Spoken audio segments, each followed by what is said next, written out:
Everybody with money on Earth is going to lose half their wealth in the next 48 months if they do nothing. If you're one of the billion people in a collapsing developed economy, you're going to lose everything if you do nothing. The solution is a digital monetary network that doesn't dissipate energy, that you can access, where no one can corrupt it and you can take personal custody of your money, of your monetary energy. Yes, there's uncertainty. For the first time in human history, we invented the thing. It's new. But it's not 1 year new. It's 11 years, 12 years old. Every individual on the planet faces the risk of losing half their wealth within the next 48 months if no action is taken. With the economy in decline and the dollar rapidly losing value, the only safeguard, according to MIchael Saylor, is to invest in Bitcoin. In this video, Saylor delves into the fundamental principles of Bitcoin, stressing the importance of incorporating it into every investor's portfolio. He advocates for a transition from the current fiat currency system to using Bitcoin as the primary standard for financial transactions.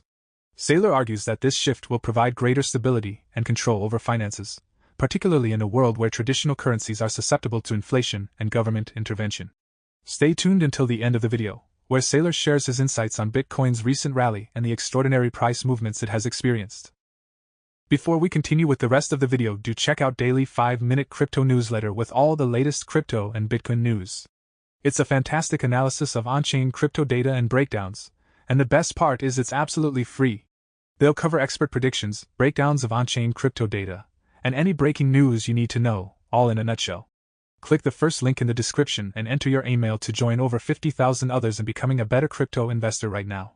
What's at the core of Bitcoin is the laws of thermodynamics and the conservation of energy. If I put $1 million of monetary energy into the network in the year 2020, I can go forward 250 years or 50 years or 10 years or whatever amount of time frame you want, and I will have the same amount of monetary energy scaled up perfectly linearly, for the economic growth without any individual stealing it all. If you take the same amount of monetary energy and you put it into the dollar, you will lose 99% of that energy. It will be stolen from you by the central bank and the fractional reserve bankers over the course of 100 years, maybe over the course of 10 to 15 years. If you put that into a gold network, you're going to lose 90% of the energy, if not all of it. You'll lose 90% because of mining, and you're likely to lose the rest when the bank you put it in gets seized in a regime change. And if you look at the top 100 cities in the world over the last 100 years, 95 of them had a regime change that was hostile, that would have resulted in you losing all of your monetary energy. So the significance of Bitcoin is you can take a portion of monetary energy, you can store it on a network that no politician, no bank, no counterparty can seize from you against your will, and nobody can debase or inflate away via some political edict, which is not the case with any other monetary system on Earth. Another way to say it is, as Ross Stevens said, you have a choice. You can choose the fiat standard, which is a standard where other people can print unlimited units of money, just not you, right? You can choose the Bitcoin standard where nobody can print units of money, including you. You have a choice. You can live in a world where someone you don't know can rob you of all of your economic power without your consent, without your knowledge, or you can live in a world where nobody can. You choose, right? That's the stark decision. By the way, that's the case. Why is this moral? Because when you live in the universe, you have to subject yourself to the laws of thermodynamics. You don't get to create energy or destroy energy or create mass or destroy mass. There's a conservation of this stuff. You can't leap a million gazillion miles. We don't have a world where you get to leap 1,000,000 miles an hour and murder everybody and the guy next to you doesn't, right? You're both subject to the same laws of thermodynamics in that world. But in the world of fiat, there's one dude that can steal the life work of 1 billion people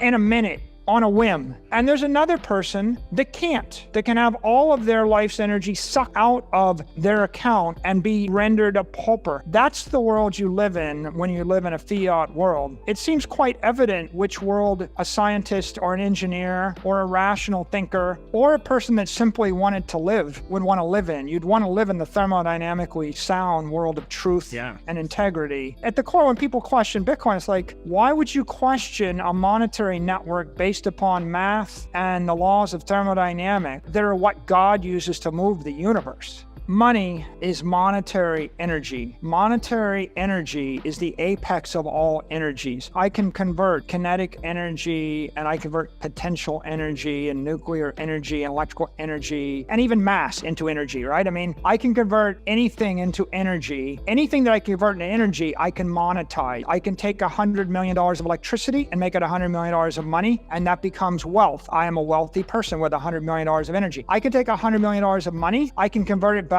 into an army of whatever, 5,000 guys with machine guns and have them charge off, and I can generate kinetic energy and chemical energy, and I can kill a bunch of people and chaos, right? And so wealth is money, money is energy. At the end of the day, energy is conserved. It's all there. You can do what you will with it. Everybody chooses to channel their energy however they will. You can channel your energy to create Amazon and deliver people. You can create a Netflix. You can endow a park. For example, I happen to be pretty big into conservation. I like green space. When I see a park, like I see a park in the middle of Naples and it's overrun and it's not maintained, it makes me very sad. So I'm also aware it costs money. It takes wealth to actually maintain a park. It's not cheap to actually do the forestry. You have to continually work on that. You can endow a university, right? Nonprofit foundation, and we operate a website, the Saylor Academy, and we give away free college education to people. I think 800,000 people last I checked. And our goal is to give away education for free to everybody forever. Okay, so that's an interesting thing. It takes energy, right? It takes energy. You got to create the courses. You got to host the courses. You have to deal with the politics. You have to jump through the hoops to get ACE accredited. Right now, we're working to get certified, to grant certain types of degrees. It takes more energy. You have to pay people to do things. So wealth is just energy, and you can channel it however you want. It ultimately gets channeled based upon the values of the people with the energy, right? Some wealth is controlled by politicians, right? So they can create a central park, right? Rockefeller had a lot of wealth, and you can trace his fingerprints, right? The Grand Teton National Park, the national park at St. John's in the U.S. Virgin Islands. You can look at all the state parks up and down the Hudson River that were contributed by wealthy individuals like Rockefeller and J.P. Morgan. Some people, Harvard was endowed by Harvard and a bunch of wealthy people. They wanted a university. So the issue is, what are your values? Cathedrals were built by wealthy people to the glory of God. There's plenty of hospitals that are endowed by the wealthy. So I think that wealth is energy to be channeled how you will, whether or not you have religious values, political values, environmental values, or family values, or whatever you want to do with it, people do with it. People with the most power are the politicians and the bankers, right? We have people in the world that actually can spend $5 trillion a year. What private citizen do you know that can spend $1 trillion a year, right? Nobody, right? The Fed buys $120 billion worth of bonds a month.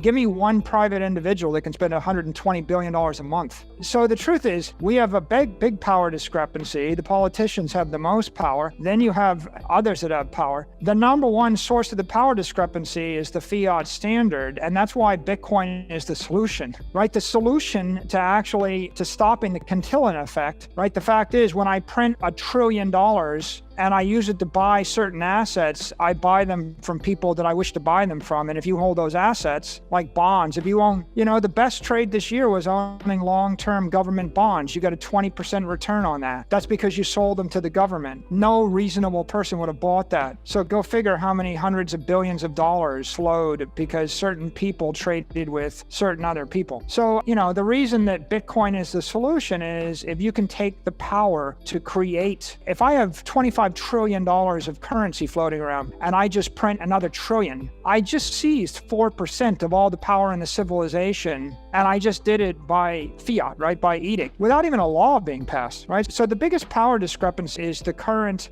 power to print money, currency, and that leads to all the other power discrepancies. And if you want to reverse that, then you need to educate the world so that people understand that they should switch from the fiat standard to the Bitcoin standard, because if you're on the Bitcoin standard, nobody could print more Bitcoin and deprive you of your monetary energy. It's really a critical thing, right? I mean, everything relates to everything. In a society where, I mean, go to Zimbabwe, right? In a society where one dictator takes over the entire country and starts printing, pretty soon there's only 22 people in the country that have enough to eat, and everybody else is impoverished. You want real power discrepancy, right? As the government prints more and more currency, when I print twice as much currency, I've seized half of all assets, right? That's what's happened. When I print 10 times more currency, I've seized 90% of all assets. So the biggest power shift and wealth discrepancy is coming about because of like modern monetary theory and this thought that it's okay for the government to print infinite money. It's okay.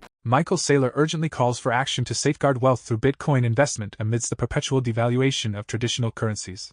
Beyond mere protection against inflation, Saylor delves into the core principles of Bitcoin and its potential as a new standard for monetary transactions. With his expertise and foresight, Saylor provides a roadmap for navigating the complexities of the current economy, offering opportunities for financial growth and security through Bitcoin investment. For more Daily Dose Crypto news, check out these 2 awesome videos on your screen. Click now and we will see you on the next video.